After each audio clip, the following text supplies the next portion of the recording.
In this video, I'm going to reveal some of the best color grading hacks in DaVinci Resolve. Most beginners overlook them, but once you start using them, you will have more control, creativity, and confidence in your color grades. Let's start.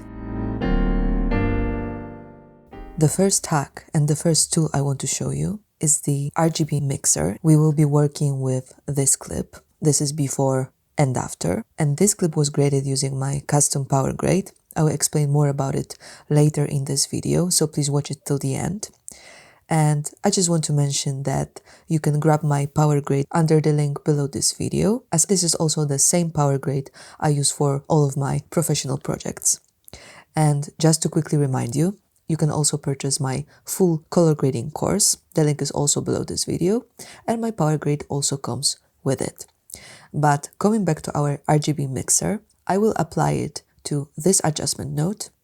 So now let's go straight to the RGB mixer over here. And in the RGB mixer, each color channel, red, green, and blue, can be adjusted to influence the output of another channel. So red output controls how much red, green, and blue contribute to the red channel. Green output controls how much red, green, and blue contribute to the green channel. And blue output controls how much red, green, and blue contribute to the blue channel.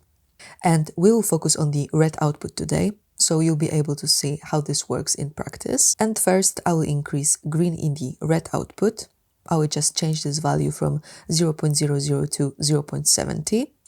And this is what we've got now. It doesn't look good, as we have shifted green tones towards red quite a lot.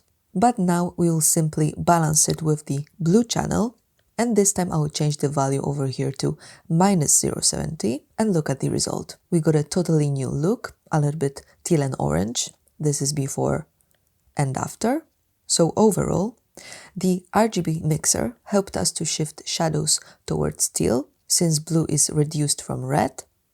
But skin tones and warm areas became even warmer due to the red dominance. It might be a little bit complicated for the beginners, but if you practice and play around with these values on your own, you'll learn how it works very quickly. The next hack I want to show you is the use of HSL curves to adjust color shifts.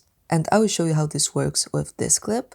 And again, I'll be applying corrections to the adjustment node. And I will use some of the HSL curves over here. And I will start from shifting the color of the outfit. I don't want it to be bright pink, I want it to be orange actually. So I will just left click here. And then the point will appear on my curve. This point represents the hue of the shirt, of course.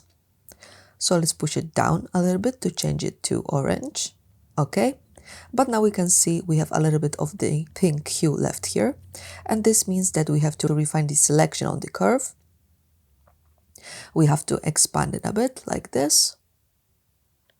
And now it looks perfect.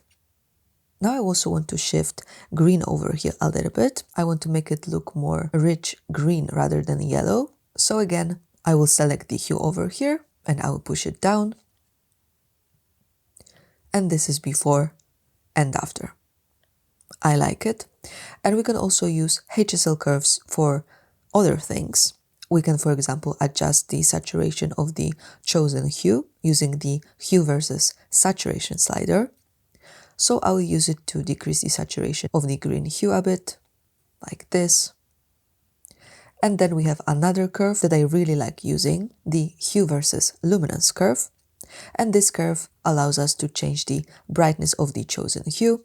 So I will just quickly move it up and down to show you how this works. And if you want to gain in-depth knowledge about all of these curves, please join my course where I explain things way more thoroughly. Now let's move to another hack, which is to use the color slice tool to adjust skin tones. And as you probably know, achieving polished and natural skin tones is one of the most important jobs of the colorist. And since DaVinci Resolve released the color slice tool, it became one of my favorite tools for adjusting skin tones. And this is because this tool targets color ranges very precisely, so we don't need to use masks most of the time. And here we have our skin slice, and we can preview the selection by clicking over here. But if we want this selection to stay, we need to turn on the highlight mode on over here. And first, we can refine the selection using the center slider over here. Okay. Then here we can change the hue of the skin tones. I'm actually happy with the skin tones, but just to show you how this works, by moving this slider, we can move them towards green or red, like this. And then here we have the density slider, and this slider increases or decreases the density of the hue. So let's move it up and down to show you how this works. I will leave it somewhere here. And then we have the saturation slider that increases or decreases the saturation. And this is my before and after.